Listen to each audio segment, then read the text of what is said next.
পহেলা বৈশাখ মানেই পান্তা ইলিশ, কিন্তু আসলেই কি পান্তা ইলিশ পুরনো বাঙালি ঐতিহ্য?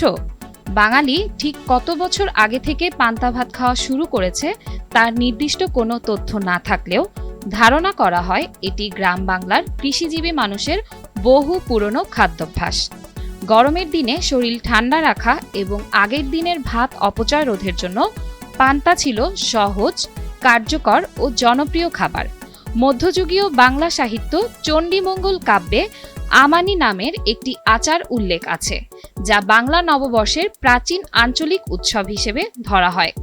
চৈত্র সংক্রান্তির শেষে কৃষকরা ভাত ভিজিয়ে রাখতেন এবং নতুন বছরের শুরুতে সেই ভেজানো ভাত পরিবারের সবাই মিলে খেতেন। এই প্রথাই পান্তা ভাতের ঐতিহাসিক ভিত্তি হিসেবে বিবেচিত।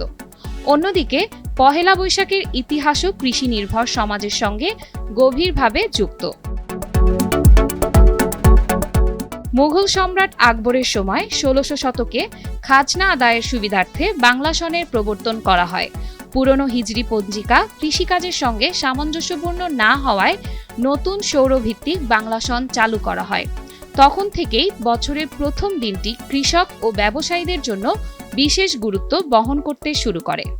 এই দিনে জমিদাররা খাজনা আদায় করতেন আর ব্যবসায়ীরা হালখাতার মাধ্যমে নতুন হিসাবের খাতা খুলতেন। গ্রাম বাংলায় নতুন বছরের শুরুতে উৎসবমুখর পরিবেশ তৈরি হতো, যেখানে পান্তা ভাতের মতো সহজ খাবারও ছিল সেই আনন্দেরই অংশ। বর্তমানে পহেলা বৈশাখের সঙ্গে পান্তা ভাতের সম্পর্ক খুবই পরিচিত হলেও পান্তা ইলিশ সংস্কৃতি আসলে বেশ নতুন। ৮০-র দশকে ঢাকার রমনা পার্ককে কেন্দ্র করে নগর জীবনে বৈশাখ উদযাপন শুরু হলে সেখানে প্রথমবারের মতো পান্তা ইলিশ জনপ্রিয় হয়ে ওঠে। পরে ৯০-এর দশকের শেষ দিকে ব্যবসায়িক উদ্যোগে এটি আরও ছড়িয়ে পড়ে। তবে ইতিহাস বলছে পান্তা ভাত মূলত বাঙালির গ্রামীণ জীবনের প্রতিচ্ছবি, একটি সাধারণ দৈনন্দিন খাবার। আর পান্তা ইলিশ হলো শহরে বৈশাখ উদযাপনের আধুনিক রূপ, যা সময়ের সঙ্গে সঙ্গে সংস্কৃতির অংশ হয়ে উঠেছে। সব মিলিয়ে বলা যায় পান্তা ভাত বাঙালির প্রাচীন জীবনধারার নিঃশব্দ সাক্ষী, আর পান্তা ইলিশ সেই ঐতিহ্যের আধুনিক উদযাপন, যেখানে ইতিহাস ও সময় মিলে তৈরি করেছে আজকের বৈশাখের রঙিন পরিচয়।